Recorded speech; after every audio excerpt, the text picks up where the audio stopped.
മുതലാളി നാട്ടിൽ election കഴിഞ്ഞറിഞ്ഞ election കഴിഞ്ഞല്ല, ഇലക്ഷന്റെ ചൂടെല്ലാം കഴിഞ്ഞില്ല, ഇനിയിപ്പോ റിസൾട്ട് അല്ലേ. റിസൾട്ട് വരാൻ വേണ്ടി ഇത്രയും താമസം ഇവര് ഇത് എന്തൊരു തേങ്ങ എണ്ണത് അമ്മോ ഒരു മാസം സമയം ആക്ച്വലി സംഭവം കൊറേ 5 കൊല്ലക്കാലം നമ്മളെ കൊണ്ട് വെള്ളം കുടിപ്പിച്ചില്ലേ. അതുകൊണ്ട് ഇനി കുറച്ചു കാലം ഈ സ്ഥാനാർത്ഥികൾ വെള്ളം കുടിക്കില്ല. അതുകൊണ്ട് അല്ലാതെ പറയാൻ വേണ്ടി എന്നാലും ഇത് മനസ്സിലായതുകൊണ്ടല്ല LDF വരോ UDF വരോ എന്നുള്ള ചോദ്യം. ആരെങ്കിലും വന്നാൽ നമുക്ക് നല്ലതായിരിക്കും, അത്രേ ഇല്ലു. അപ്പൊ അതെല്ലാം എടുത്തിട്ട് നമ്മളെ പ്രശ്നം തന്നെ, അത് നാട്ടിലെ പ്രശ്നം, നമുക്ക് ഇപ്പൊ ഇടുന്ന പ്രശ്നം. എന്ത് പ്രശ്നം? വിശക്കുന്നു. ഇതല്ലാതെ ഒരു പ്രശ്നമില്ല നാട്ടുകാര് പറയണെന്നറിയാമോ?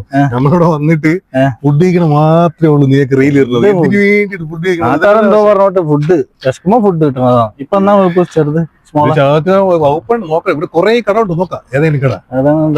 ബാക്കോക്ക് ഇടുക വേറെ ബർഗർ ഡ്യൂഡ്. എടാ ഇത് എവിടെയോ കണ്ടിട്ടുണ്ടല്ലോ. വേണ്ടാ നാട്ടിലുണ്ടല്ലോ, ഒന്ന് ജസ്റ്റ് ഒന്ന് പറഞ്ഞു നോക്കി. എവിടെ കണ്ടിട്ടുണ്ടോ? പയ്യന്നൂരുണ്ട്. ഇത് ഇതെപ്പോഴത്തിന് അതെന്നെ പറഞ്ഞ മൈഞ്ഞൂരിലെ കടയൊക്കെ മലേഷ്യയില്ല. ബർഗർ ഡ്യൂഡ് നോക്ക്, കാറ് നോക്കി പോണ മുതലാളി. എന്തെല്ലാം ഉണ്ടാ? എല്ലാം അതല്ലോ കൊറേ സാധനം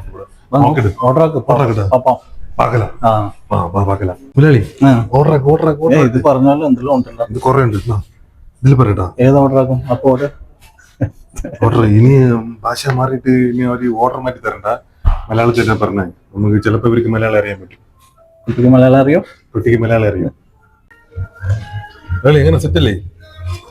പൊളി ബർഗർ അല്ലേ? മുജിറ്റോ. ഓ ഈ ബാർ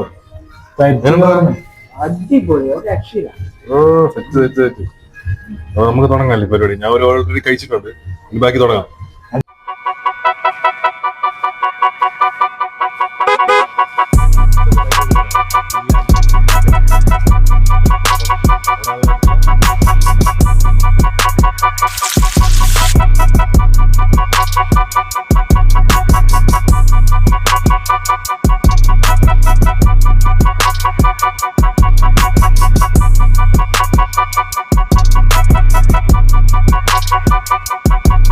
മുതലാളി ബർഗർ എങ്ങനെ ഉണ്ട്?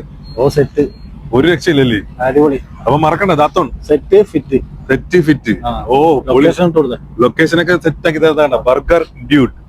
അപ്പൊ എല്ലാ ഡ്യൂഡുകളും ഇങ്ങോട്ട് വരണം, മറക്കണ്ട. ഓക്കെ, പൊളി സംഭവം, ഒന്നും പറയല്ല, അത്ര തന്നെ.